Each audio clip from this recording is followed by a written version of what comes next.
The bill we have been asked to consider today may appear at first to be relatively simple.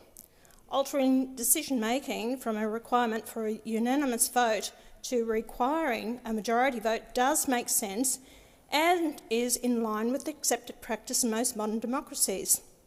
But my problem with this bill isn't so much as what it contains, but rather what it doesn't contain. We were asked by Senator Thorpe and the Greens to tick off on amendments proposed, which she well knows contain no mention of accountability for funds, outcome evaluations of expended monies, effectiveness of the management of funds, and every other audit or performance-related process that normally applies to the use of taxpayer funds. It's almost as if Senator Thorpe is saying to the Australian people that Indigenous communities and authorities should be held to a lower standard than the rest of Australia in their use of taxpayer funds. It's almost as if the Senator doesn't understand that an open and transparent review of the use of funds is a prime driver towards improving performance and processes going forward in future projects and grants. Madam Deputy Chair, perhaps Senator Thorpe doesn't understand that empowering performance and holding people to a higher standard in any area is a highly empowering process.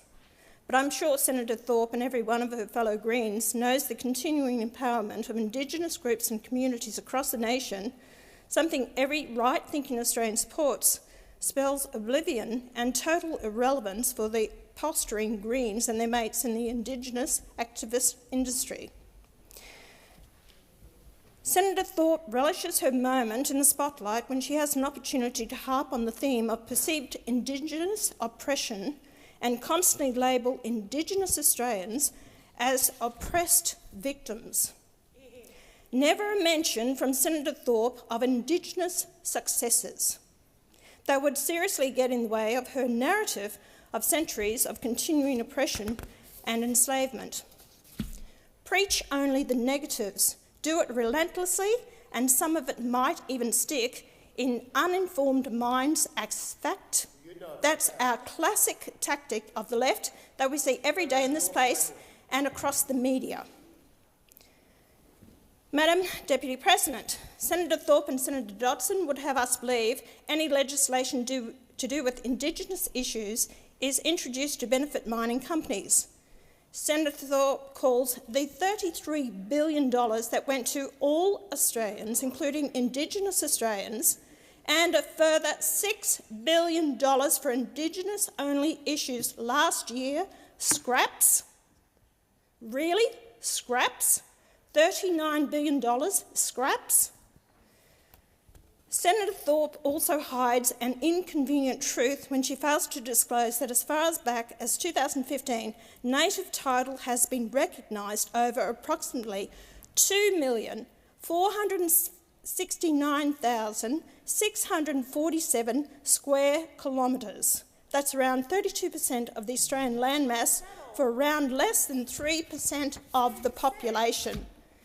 That's a statistic that we'll never hear from the Green Truth Deniers, so I should repeat it for their benefit.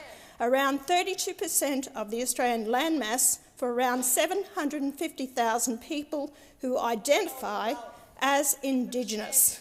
Identify, not necessarily Indigenous, but identify. A third of Australia under native title and $39 billion is scraps, according to Senator Thorpe and a true denier colleagues. If almost $40 billion and around a third of Australia are scraps, we can only thank our lucky stars the Greens don't have the keys to the Treasury. Madam Deputy Chair, Senator Thorpe fails to point out that, as Tom Connell told us on Sky News recently, the dollar spend equates to $22,000 for every non-Indigenous Australian and $45,000 for every Indigenous Australian. And more scraps for Senator Thorpe's information come from a look at the mining industry she and her fellow truth deniers love to vilify.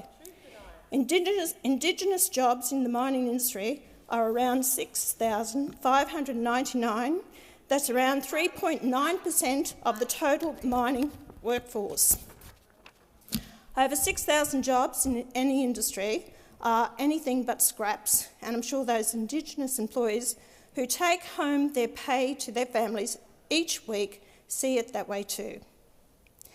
If Senator Thorpe really wants to empower any group of Australians, she might consider calling on the government to ensure there are strong accountability and audit measures incorporated in any advance of federal funds, irrespective of background, race, religion or gender.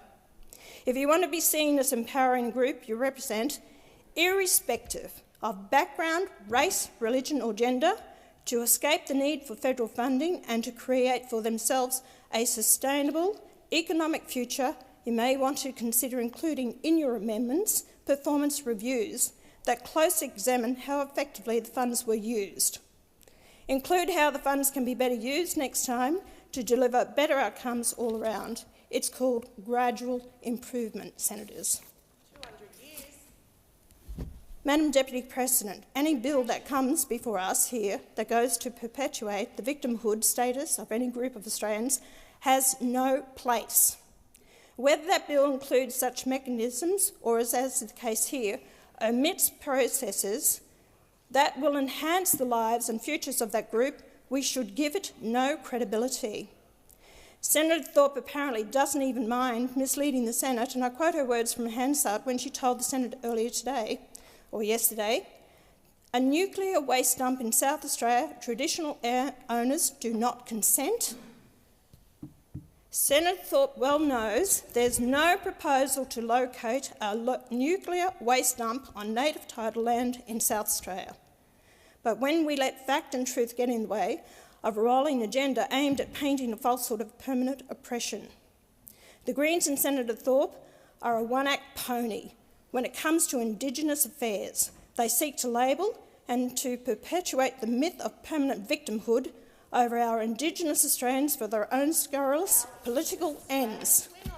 Unlike Senator Thorpe and the Greens, I have faith in our Indigenous Australians. I have faith in all Australians. I was raised to think of myself as a proud Australian woman.